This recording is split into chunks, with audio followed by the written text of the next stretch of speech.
The poor, downtrodden Chicago White Sox have had a hard time winning baseball games this season, so this was cruel and unusual. Chicago down a run, 2 on, bottom 9, Andrew Vaughn at the plate. The 1-2. That's in the air left field. That's trouble. Jankowski back, and a magic catch! Oh my goodness, what a grab! You just saw Major League thievery right there. That was gone by 6 feet. Jankowski, unbelievable catch, piling on, unnecessary roughness. The White Sox fall to 31 and 103 on the year, just 45 games back in the AL Central. Ouch. Welcome to SportsCenter on YouTube. David Lloyd, Cristina Alexander. We got a lot to get to today. A lot to get to today, David. Let's get to it. Welcome back to college football. Week 1, 4 ranked teams in action tonight. NC State starts its season against Western Carolina. The debut of Grayson McCall. McCall threw for over 10,000 yards in his time at Coastal Carolina. He now goes to a Wolfpack team that won 9 games last season. Missouri kicking things off with Murray State. High hopes this season for Mizzou. Brady Cook, Luther Burden back together. The tandem hooked up for almost 1,200 yards last season, most by any returning quarterback-receiver duo. Kansas hosting Lindenwood. The Jayhawks ranked in the preseason poll for the first time since way back in 2009. Lance Leopold has coached the team to bowl games in 2 straight seasons. A third would be the team's longest streak in program history. And Utah making its debut as a Big 12 team against Southern Utah. And yes, Cam Rising is still the quarterback. He redshirted last season for health reasons. He's back for his 7th season of college football. Trevor Maddich with us here in studio. So of the 4 ranked teams that I mentioned that are in action tonight, I need you to give me the team with the best chance to make the playoff. David, it's Utah because they have the best combination of team and schedule.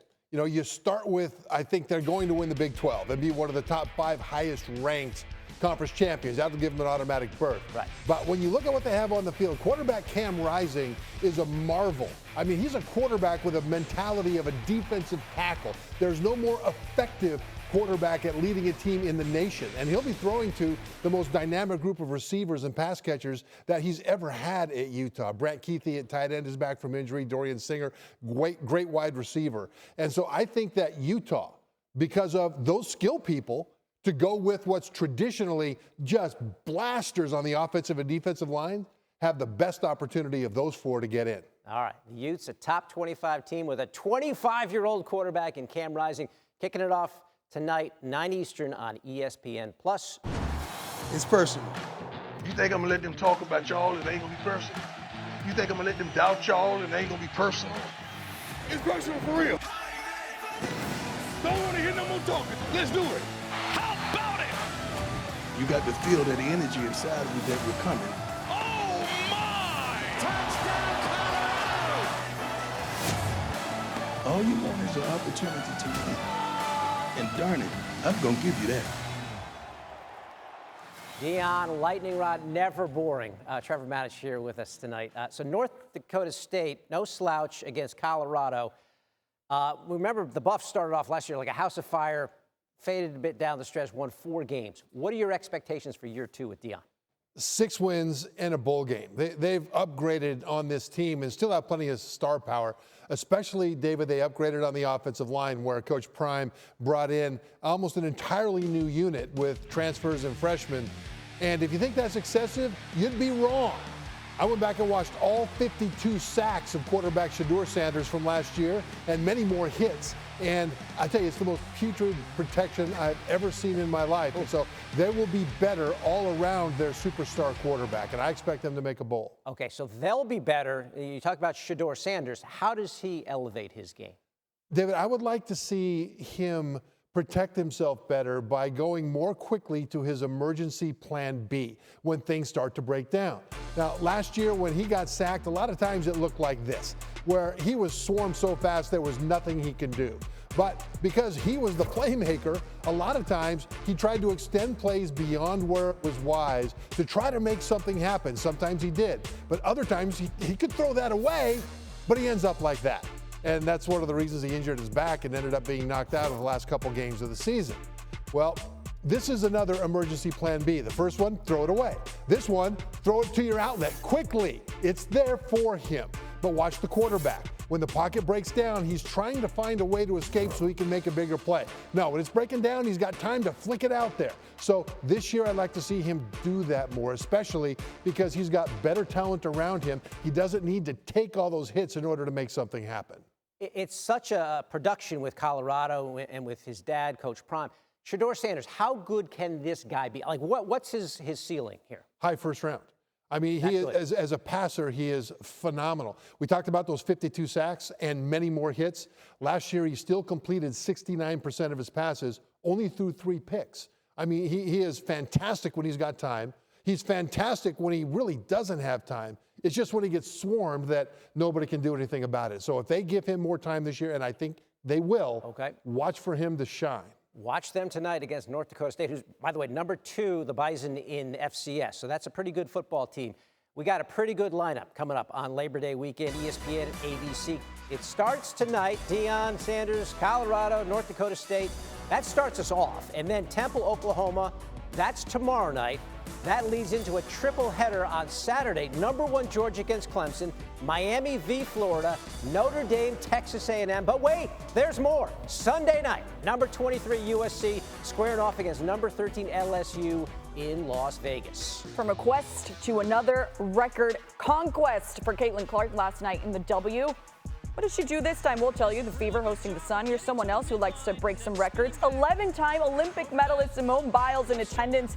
The Fever were trailing here just by 4 points. Caitlin Clark said, well, here's a 3 to help. Makes her 86th three-pointer of the season. That's the most by a rookie in WNBA history. The Fever would end the first up 33-26. On to the third with the Fever still leading. Clark with the step-back 3 over Dejanay Carrington. And Carrington would keep that in mind because very next possession. All right, there's your answer with another 3. She shushes the crowd. The Sun down by only 3. Clark maneuvers her way past Carrington. Excuse me, let's bank that in. Indiana would lead by 3 to end the third. On to the fourth. Kelsey Mitchell with the 3. It's the first player in Fever history to score 20-plus points in 5 straight games. Here she is again with the dime to Aaliyah Boston for the bucket to tie the game. Same score with under 2 minutes to go. Clark blowing by her defender, showing up in clutch time when it matters, scoops it in. 19 points, 5 rebounds, 5 assists for her. Alyssa Thomas, though, trying to tie it, but gets stripped of the ball. It's off her, out of bounds. The Fever would go on to win by 4 to snap the Suns' 11-game winning streak against Indiana. They would celebrate with Biles post-game, a golden moment on a golden night for Caitlin Clark, who continues to do things we've never seen at this level. 6 straight games with 15 points, 5 rebounds, and 5 assists. That's the longest streak in WNBA history. The Fever have now won 4 of their last 5 and 7 of their last 10. So Ohtani and his dog Decoy, they got their own bobblehead for the game against the Orioles. And first, 40,000 fans got one too. They were lined up as early as 9 a.m. Wednesday. That's 10 hours before the first pitch. But you know what? It was worth it. Look who got the first pitch or the first run. Back to Dad. He had some treats there too. High five. By the way. Yeah, double high five. And double high five for this one. Ohtani leads it off. Smacks a deep ball to right field. Stands for the solo shot. Like, maybe I should have Decoy here more often. You know what? I agree. His 42nd home run on his very own bobblehead night. No bobble there from him, though. The Dodgers were leading 1-0. On to the third. Now trailing now 3-2. Teoscar Hernandez hits a hard line drive, the third baseline. That almost hits Ohtani. Bobble night, more like Matrix night. Just jumps out of the way, dodges a hard hit ball. Got a little bit scared with that. Later in the at-bat, Hernandez crushes the ball, sending it 431 feet to left field for the 3-run home run. And with that, the Dodgers now lead 5-3. 5-4 here, bottom of the fifth. Pay attention to Ohtani, though. So he takes off, steals second, but the pitch was wild. However, Mookie Betts telling Ohtani, come on, go for more. But Ohtani initially hesitates before seeing Orioles catcher James McCann fumbling the ball. He reaches third, and that was Ohtani's second stolen base of the day. He would score later in the inning as the Dodgers win 6-4.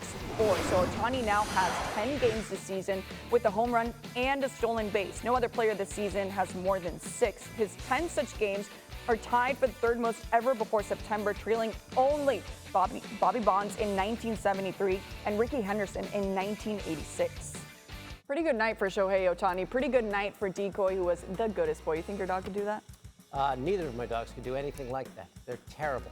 Anyway, that'll do it for us. Same. Thanks for watching SportsCenter on YouTube.